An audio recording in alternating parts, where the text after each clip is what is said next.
Good afternoon. Today I'm joined by Mayor Rivera, Town Managers Mailer and Flanagan, Chief Recovery Officer Joe Albanese, Columbia Gas, and members of our administration to provide an update on the restoration project in the greater Lawrence area as a result of the September 13 gas explosions. It's a few days shy of December 16th. Columbia Gas has substantially completed the critical project of restoring heat and hot water to 98% of the homes and businesses impacted by the natural gas outages. The remaining 2%, which at this point is less than 200 customers, has chosen to do their own repair work independently from Columbia Gas contractors, or they have extenuating circumstances like property damage. We expect Columbia Gas to remain in contact with this group until they return to normalcy. While this is obviously a significant milestone, it is not mission accomplished. There's still a tremendous amount of work to be done to permanently restore homes, refurbish communities, and pay claims. We'll continue to have more details on this phase in the coming days. Our administration and these municipal leaders will continue to hold Columbia Gas accountable for this mission until the folks are made whole and returned to normalcy. That being said, it's important to note we've come a long way. When we stood in the parking lot of the old Showcase Cinemas in Lawrence on the dark evening of September 13th, the communities of Andover, Lawrence, and North Andover were in the midst of battling a horrific set of fires and explosions, evacuating communities, and frantically attempting to get in touch with loved ones. The skies were heavy with smoke and blaring sirens, which could be heard far and wide as our brave first responders rushed to homes and businesses that were toppled by the shocking explosions. It was the beginning of an excruciating and painful process for thousands of people and their families. People lost their homes. People lost irreplaceable possessions or were injured, and one family lost their child. Businesses were shuttered for weeks, and life as we know it in these communities changed in a dramatic way. The road's been long, but there's been a tremendous amount of teamwork, leadership, manpower, and downright grit that's resulted in 98% of meters being relit. This milestone is due in large part to the team that's standing behind me. To the residents of Lawrence, Andover, and North Andover, despite the frustrations of this event, you have incredible leaders who care deeply about you and will fight on your behalf until this job is done. In the aftermath of the explosions, our administration tapped Joe Albanese to be the Chief Recovery Officer. He devised a recovery plan to restore gas service, stood up the command center, brought in resources from all over the country, and has been working 24/7 with Columbia Gas and local leaders on this project to make strategic changes to get the job done as quickly and as safely as possible. Bringing decades of experience and knowledge from his naval career as well as his successful contracting career in Massachusetts, I do want to take a moment to thank Joe on behalf of the Commonwealth and the residents of the greater Lawrence area for your dedication and your drive on this project.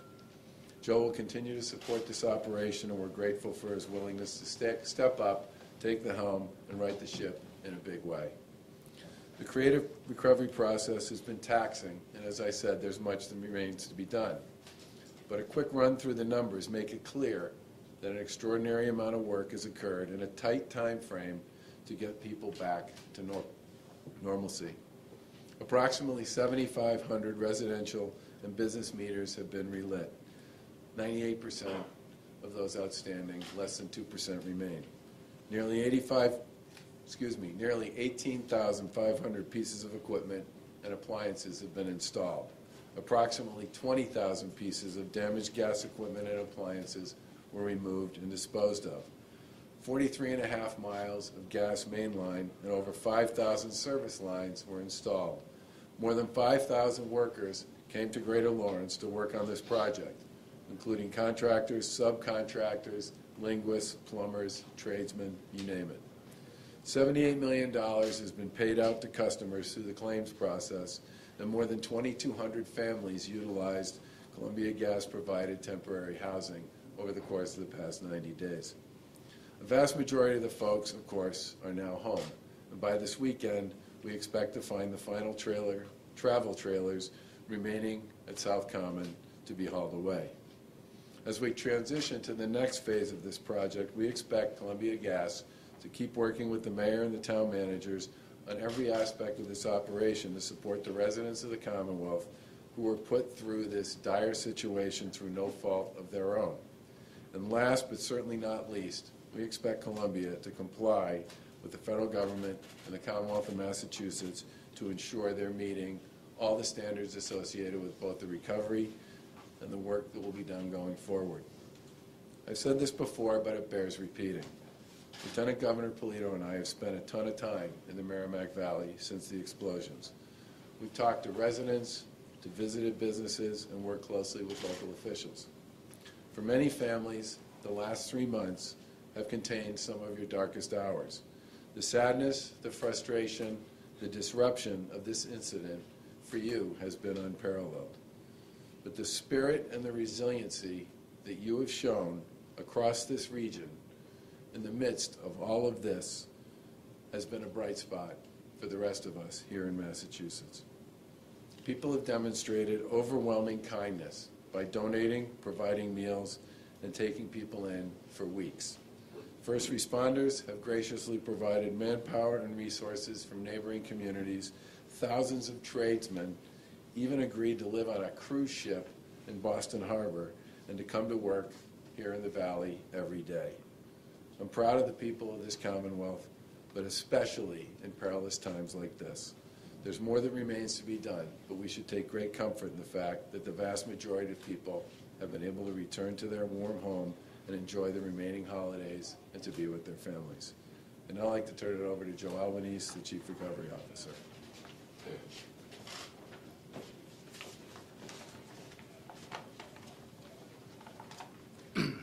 Thank you, Governor Baker.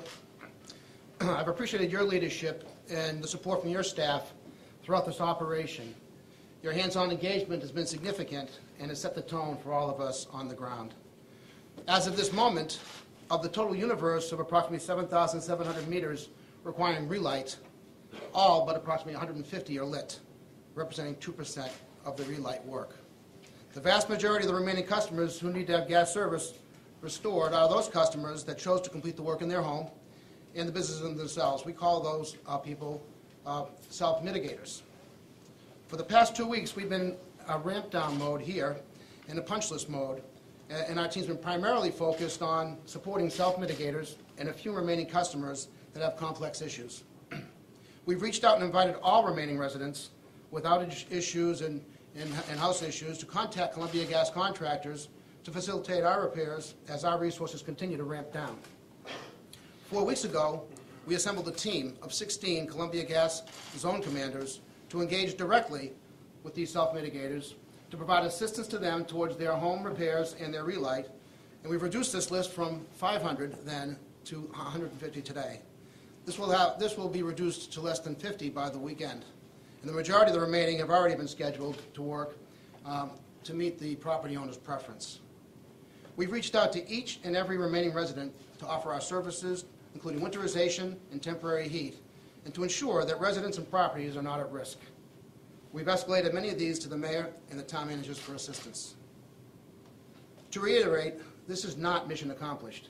There remains a significant amount of work ahead, and while my role as Chief Recovery Officer is coming to an end, I will still be overseeing pieces of the subsequent phases of work.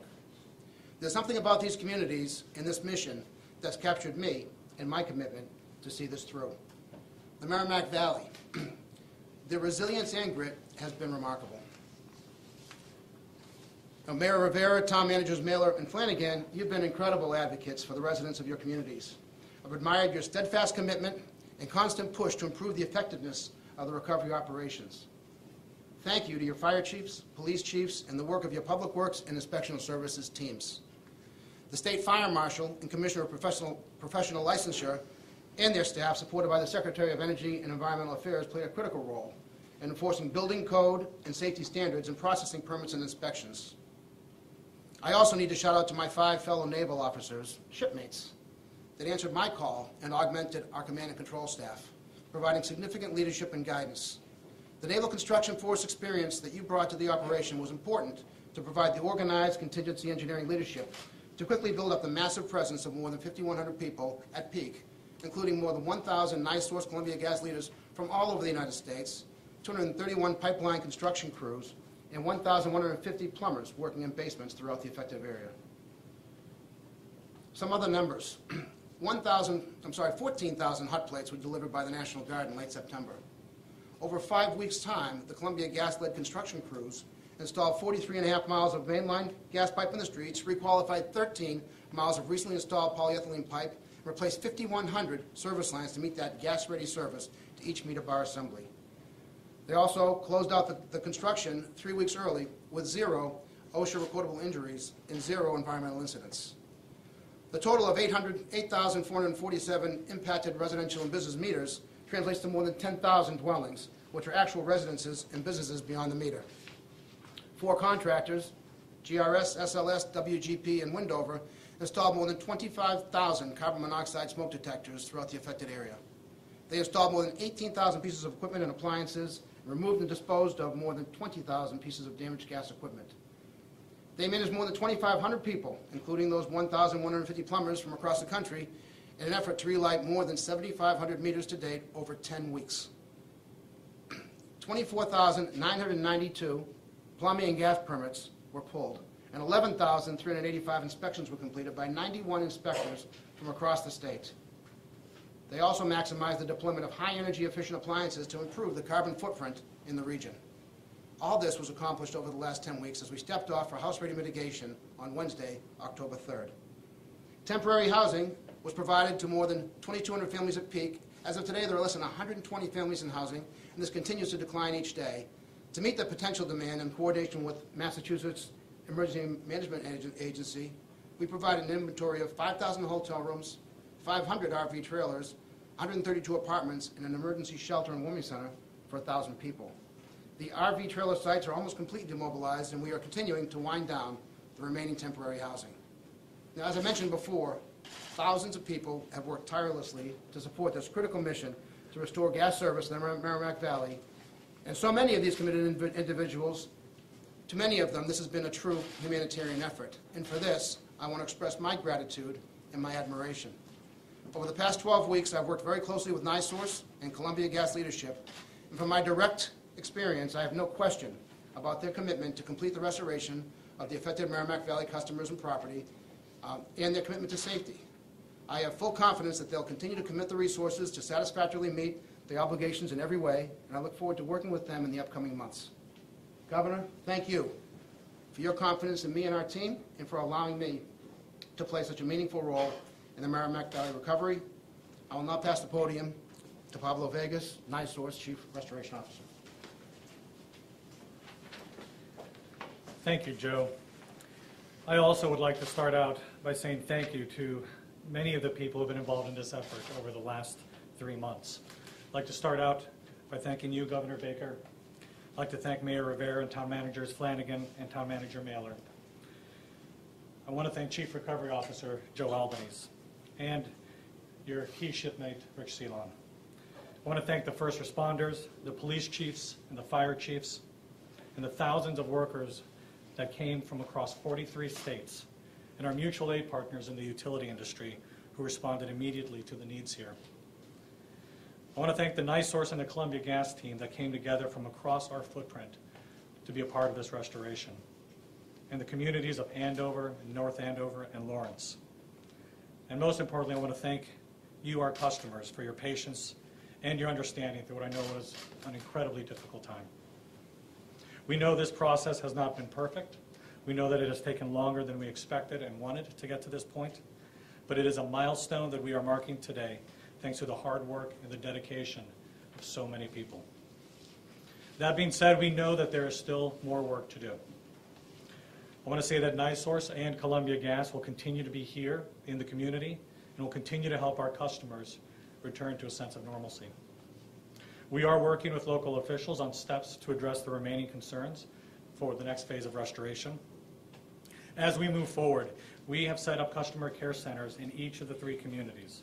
Those centers will support customer service needs as well as continuing claim support. We'll be offering an equipment repair plan for Columbia Gas installed appliances and equipment at no cost to our customers. We're going to continue to work with customers who are self-mitigating to expedite their service restoration wherever they need help. And as we previously announced in the spring, we will come back to fully replace the residential boilers and the furnaces that we repaired so that we could accelerate the restoration of gas service. We as a company are committed to supporting the recovery of the entire community, including the long-term economic development. I am inspired by the spirit and the resiliency of the Merrimack Valley. We know this has been difficult, and we will be with you as we move forward. I'd like to turn it over to Mayor Rivera.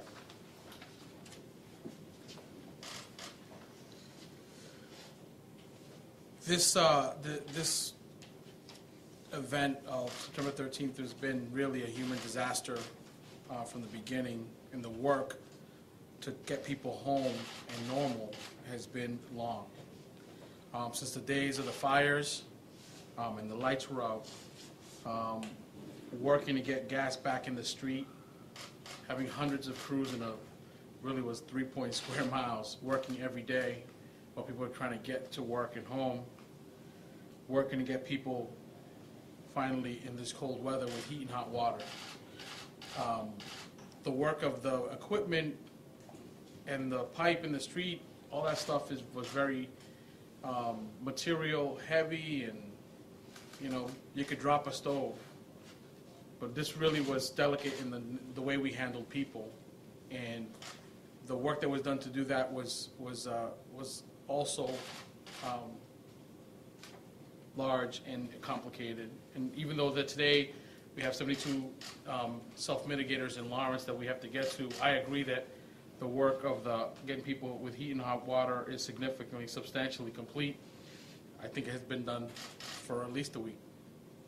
They've been at that point. I think the impact of people has been probably between 35,000 people, men, women, and children, and that process has been really hard on people, but to some level that part of it, being home, most of them now, comes to an end. But the work for tomorrow will continue, as you heard before. Work is done, but mission is not accomplished. And that's what really we're going to focus on going forward, make sure that people are made whole. I got to join the chorus of people that we have to thank, starting with the folks that we represent. And having been personally affected by this explosion and having worked with people who were personally affected, the patience that folks have shown while people were digging in their lawns, showing up at all times of the night and the day, while people were trying to get their equipment back in their house, while they were in hotels far away, while they were playing with their kids in the trailers, watching the World Series in the rec tents at the trailer park. The patience that folks have had is just, I can't even talk enough about it. And so thank you for not rioting, which you would have absolutely every reason to have done, and to taking this in stride. And I think it talks to what Joe said about the character of the folks in the Merrimack Valley and the Greater Lawrence area. We talk a lot about government and the public sector, and lots of people have a lot of cynical and bad things to say about it, but Joe said 91 inspectors who take their job very seriously to make sure that whatever they did in the street, whatever they did in the houses, whatever they left behind is safe for people to be there. Those are public officials. The nights and weekends away from families that police officers and firefighters and and folks in city halls and town halls that were affected, those are public government people. And so I just want folks to know that the work, specifically Andrew Flanagan, Andrew Mailer, and the governor and his staff, we are people in government. And so the next time somebody says something about how poorly your government is run, you can point to the work that we've done here for the last a few months in response to this crisis and say that it can work when it's important. People work. And I want to thank the governor specifically for making it a top priority for his administration. His chief of staff, I think, is basically moved into Lawrence. She's always here for every call, for every important decision. And that takes a lot because he's running a Commonwealth. The work of making sure that the private sector did what it's supposed to. and that worked. And so I want to say thank you to everyone in every town hall and every city hall and every police and fire station in the area. Having been a private in the Army, I take some comfort when the government, I took a lot of comfort when the governor put in Joe Albanese to run the recovery, and because I thought at the very least, you know, we're going to have somebody who has some command experience in the toughest of times, and he has lived up to that. And he was handed a crisis with partners that were at loggerheads, contractors that had never worked before, and orchestrated a recovery in a shorter time period than everyone expected, and did it with few large problems. And I wanted to say personally, as a kid who grew up in Lawrence, and who every time we saw the impact to humans, and we expressed that to you, that you made sure that we got the job done faster and made sure that the impact to people was less. And Joe Albanese will always, the people of Lawrence, and I'm sure the people of Andover, North Andover will always be grateful for you for that. Corralling cats in this environment is not an easy project. You did make it seem easy and put up with us on our 4 o'clock calls every time we had questions about information that you had already covered. But you did the best you could do under the circumstances. And the last thing I want to say is that to Columbia Gas and the workers from the ground up, I think people do appreciate the work that was been done to get us to where we're at today, and that we are going to rely on you as as customers to your company to continue to do the work, to make us whole, to continue to do the work, to support our community, and that we understand, just like you understand, that this is not over, but that we have to work together to make people whole. I'm going to hand it over now to Andrew Flanagan.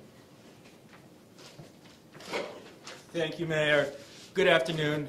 I want to begin by extending a sincere thank you to the residents and the businesses of Andover and the Merrimack Valley. I want to thank you for your resilience, your perseverance, and your patience over the past 3 months. At one of the initial press conferences on September 13th, I said that we would have stronger communities as a result of this event. 3 months later, I believe that to never be more true than it is today.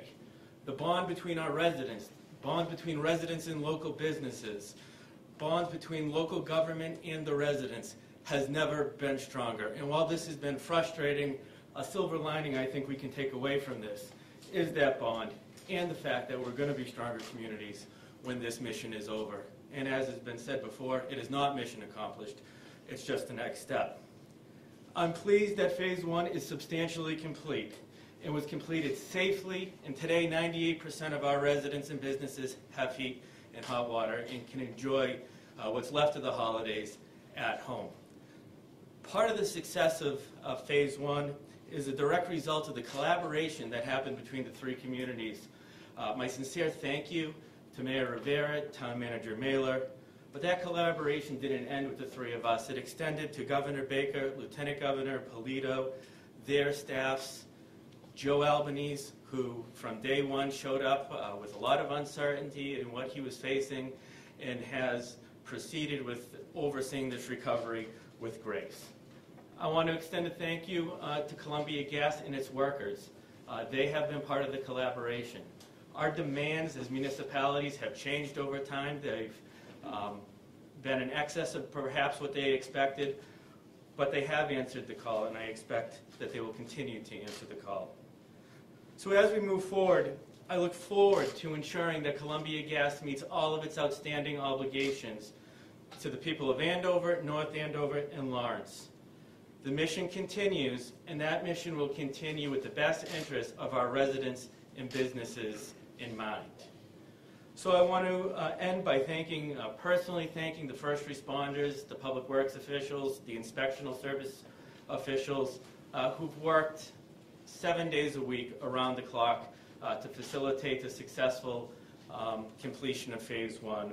I want to thank the residents to their commitment. They have been part of that collaboration I mentioned, their commitment to helping that this phase end in a successful completion. So the mission goes on.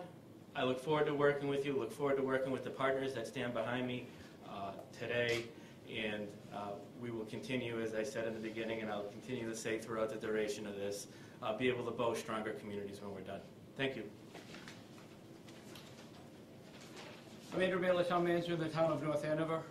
Since the recovery phase began in late September, the primary goal of all three communities, in partnership with the Governor's Office and Columbia Gas, has been to safely and quickly restore gas service to all impacted customers in the region. We've never viewed this phase as providing closure or marking the end of the road, but instead an important milestone that deserves recognition as ending one important phase of the recovery and moving forward to the next.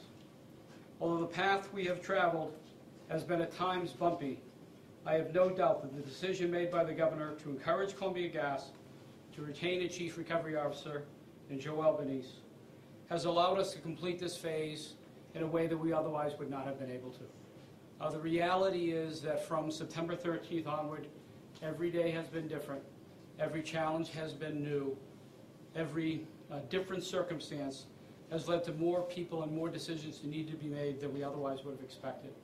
In the end, having someone at the head of that ship, in this case a naval officer, guiding us to a positive direction has meant that for all of our residents in all three communities, that we've done the work more efficiently than we otherwise would have. We need to recognize Joe Albanese for his work and his leadership, and as the rest of the parties here have said, we look forward to working with Columbia Gas and others to make sure that we continue the progress. For our residents, the residents of North Andover specifically, we recognize that this has been a long and difficult road. We know that the work is not done. And that isn't just to the residents directly impacted. It's to all residents in all three communities. They travel these roads, they visit these businesses. All three communities have been impacted, not just a segment of those communities. So we look forward to working with Columbia Gas and the other folks involved to make sure that our communities are made fully whole and done so on a timely basis in a way that we can all expect at the end that they'll be happy to be Columbia Gas customers moving forward, and they'll be happy to live in our communities as a safe and important place to live. Thank you. Thanks, guys. Questions? Governor, what are you going to do, or how are you going to make sure that the customers themselves aren't going to have to pay for any of the work or anything that goes on moving forward? Well, that's one of the reasons for sort of establishing a next act on this, and we have some more work to do on that, but a big part of what remains outstanding is some of the work associated with the claims process, some of the issues associated with replacing boilers that were repaired because the commitment was to ultimately replace them, and some of the works associated with other elements of streetscapes and front lawns. Remember, as they did a lot of the work associated with laying those 5,000 service lines, they dug up a lot of people's property, and that needs to get replaced as well. And this will all take place ultimately under the supervision of the Commonwealth through the Department of Public Utilities. But will their utility prices go up to help mitigate all that they're spending to fix the problem? In the end, we will hold Columbia accountable for all the stuff they should be held accountable for, period. Governor, how do you make people feel comfortable getting back into their homes at this point? As you said, the majority of people are now back in their houses, they're getting hot water, but every time they turn on that heat and they have these reoccurring nightmares of what happened in September, how do they feel comfortable and trusting again? I think the hardest part about that is the fact that I know for many of the people that I've talked to, the memories associated with this are pretty fresh, and all three of the municipal officials behind me echoed that point. And I think the best we can do on that is to say this was done by credentialed people with the appropriate skills and capabilities to ensure that the installations were done as they should have been done, and the repairs were done as they should have been done. And let's face it, if anybody has any questions about anything associated with anything that's going on with their heat and hot water, they can reach out to their town halls or their city hall, where there are fully staffed operations on the municipal side, but as well as people from Columbia Gas still present in all three of those locations, and they can reach out directly to Columbia Gas as well. We're going to maintain a pretty significant and aggressive presence in terms of supporting people if they have questions and concerns going forward here about anything. Along those lines, any comment or thoughts about people who had their equipment like boilers repaired rather than replaced? They're going to come back in the spring and replace those. Yep. Any concerns I might let Joe talk to that one, but what I would say is that procedurally, the way this was designed was to give the folks, the experts, the credentialed folks on the ground, the ability to make the call with respect to whether they felt a particular boiler could be replaced or repaired. And whatever decision they made, that was the one that people acted on. But the people who were making that call were people who were qualified to do it in conjunction with work that was done with the inspectors. But do you want to add to that? Well, aside from the fact that that type of repair is made all the time, and it was a rapid relight program to get more people lit more quickly, and because of just the repair work, we didn't have to do a lot of the other code-related things that we'll do in the spring. So we also have an overabundance of CO and smoke detectors, so if there were to be any issue, it would be detected very quickly, and we can make that replacement. And we don't see that as a problem. We put almost 1,000 of them in place with very qualified people, and again, this is done all the time. Joe, can you? Just one other quick thing on that issue. Lexington had a similar problem to this a few years ago. The entire recovery effort there was done on a repair basis, not on a replace basis. And it was a lot of the commentary and the observations and the experiences that these guys and others got from talking to them that led people to get comfortable with the idea that they could do repairs in the short term and come back and do replacements in the spring. Can you speak to some of the work that still has yet to be completed, Well, phase 2 and beyond? So we're actually putting a scope of work together for that right now. And there are approximately 900 boilers that were repaired that need to be replaced, along with the code elements like flues and chimneys and makeup air and some of the gas piping and inside the units. That will be really planned in the month of January, February, so that when we step off in April, it will be a much more organized effort. As well, we're working with energy efficiency people to make sure that our impact on the geography and the region is as energy efficient as it can possibly be. So work in phase 2 doesn't begin until spring?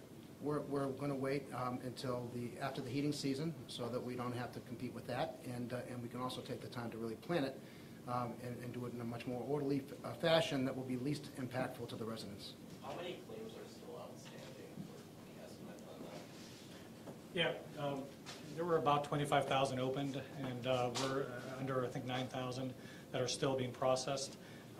Nearly $70 million in claims have been paid out to date, so we're still continuing to work that.